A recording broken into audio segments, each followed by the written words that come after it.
Hey everyone, Mike Anderson here with Living Motion Monograms and the 1% Solution. Today I'm going to be talking to you guys about a question that was asked to me by one of our Living Motion Monogram members. He says, Mike, I've got the tools disc and I love the monogram templates, but I want to be able to change the background of any one of the templates. And this is actually quite easy. I'm going to show you guys how to do it. So let's go ahead and open up our tools disc here. You'll be able to select, let's look at these samples here. So these are all the monograms that are on the disc, and you can see, like, for example, template 27 that has, and this is what he's talking about, this has our little design in the background. So let's take one that doesn't, 25. We're going to go back and go into our Photoshop templates, open up template 25. All right. So we've got our template open here on our desktop. Our first thing I want to show you guys is just down in the bottom right here. You're going to see all of our layers. Now, for those of you using kind of the basic version of Photoshop, like I think it's Photoshop Elements, when you open up Photoshop, it may end up asking you, do you want to do an assisted photo editing or more an advanced photo editing, and basically it's different versions of the software. For Photoshop Element users, towards the top of the screen here, you're going to probably see some options if you're in advanced. If you're not, you're going to have to look and see how to get into the advanced mode. But at the top it'll say like basic, standard, and advanced. And advanced mode will give you the opportunity to see the layers on the right side here, and that's what you want to select. So on the right side we've got things like we've got date, first name, bottom line, top line. We got flare bottom and flare top. Now flare bottom, flare top, that's the graphics on the top and bottom there. Bottom and top line are these white lines that run through the design here. And then we've also got black bar. Now this black bar, if I select that and you see opacity, you can actually, as I bring this down, you can see what that black bar is doing. It basically is just covering the rest of the design here, the rest of the flares, so that our names stand out a lot more. So down towards the bottom you also see background. One of the ways you can turn layers on and off is this little eye here next to the left of the layer. If you click it, it turns it off and it goes away. Anytime you see the checkerboard pattern on the screen, one of the things basically is telling you that there's no layer there. It's translucent. There's no white, there's no black, there's no color whatsoever. So as we click back on, that's our background. We can click it off. So now what we want to do is be able to add a background into this. One of the easiest ways is we can go into File and Open.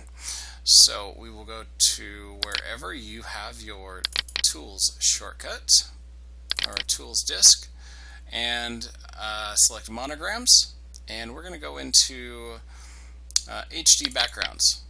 And here we've actually got quite a few that you guys can use. And depending on what, you can add in really any photo too. One of the things I do a lot is go into Google and type in like free HD graphics or HD backgrounds. Desktop backgrounds work really, really well for this as well. So let's select one of these. We got, how about pattern 2 here? We open that up. And if you grab at the top here, grab this, pull it down, it's just going to kind of undock it. And let's adjust my windows here a little bit. Another cool shortcut that you guys can use in Photoshop is the Control and plus and minus. So whatever layer you've got selected, if it's this top window here and I hit Control minus, it just basically makes the graphics smaller. It doesn't affect the file, but it allows you to make that box a little bit smaller. Same thing here. Go Control minus, we're going to make that a little bit smaller. So the next thing we're going to do is take our background. Now, one of the easiest steps or easiest ways to do this is to, once you know you've got this box selected, you can grab the layer here and just drag it on top of wherever you want it to go. So we got this here. Now it's also not the right size. You can always try and adjust this, put it on here roughly as possible. And then the next thing you can do is just resize this, and you can grab one of the corners here in order to adjust that. Now, another trick, I'm going to go ahead and bring this back here. If you're getting close to this corner here, and we've got our pointer icon selected, and if you just grab it and drag it,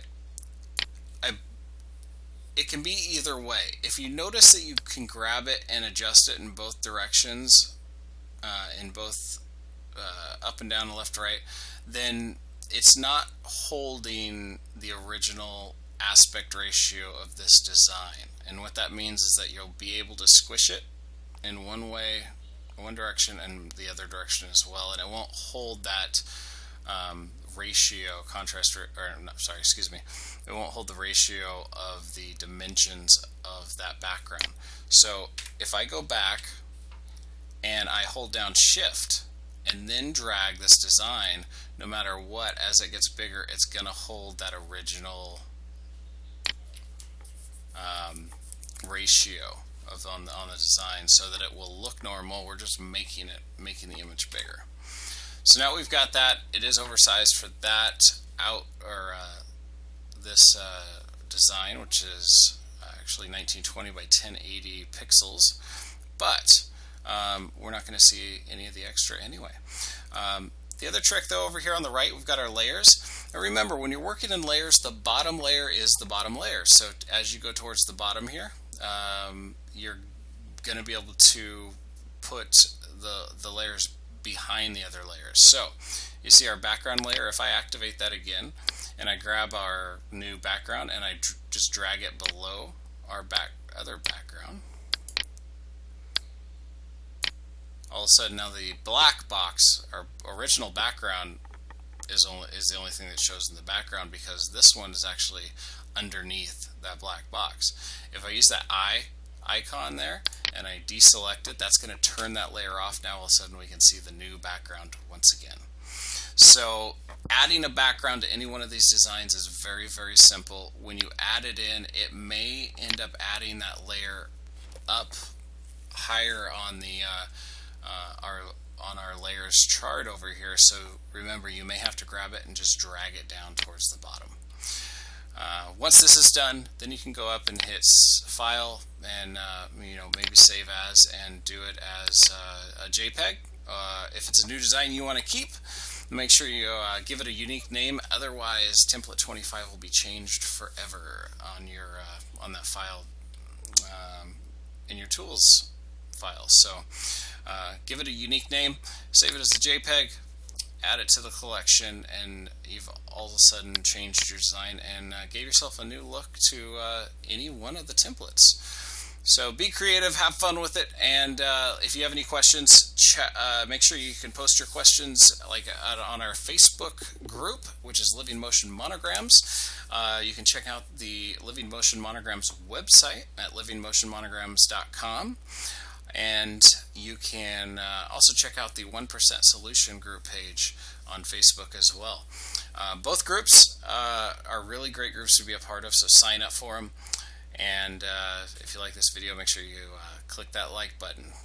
Subscribe to our channel. We're going to have a lot of great content coming up here, sharing some new and creative ways of using Photoshop to create your monogram designs, and explaining a lot of little tips and tricks as well. So I will see you guys on the next video. Have a great day.